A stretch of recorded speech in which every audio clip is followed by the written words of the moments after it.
This is John and Caesar from the CMA Technical Support Wet Lab. We're now handling part 2 of a 2-part video, how to remove and replace a pump seal from any of our A.O. Smith, Magnatech, Century motors. So we're opening the pump seal kit right here.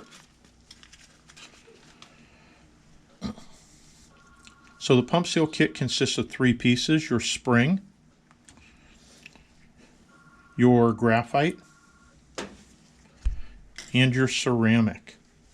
So Caesar's going to take a little bit of dish detergent, pot and pan detergent, put it around the edge of the ceramic. It'll make it easier for the ceramic to be pushed into the base plate.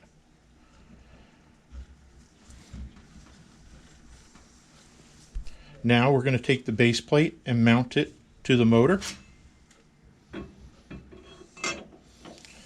Now we're going to put the 4 bolts bolting the base plate to the motor.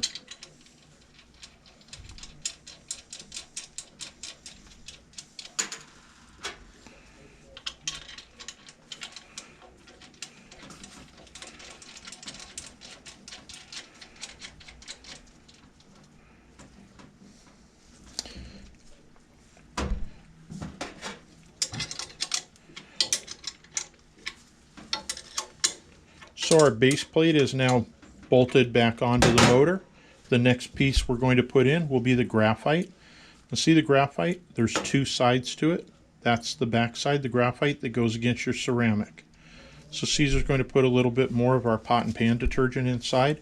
Makes it easier to push the pump seal onto the shaft.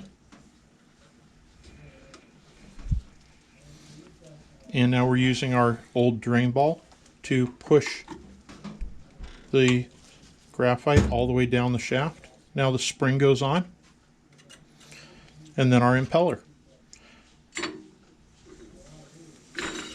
Remember, you can always visit us at www.cmadishmachines.com.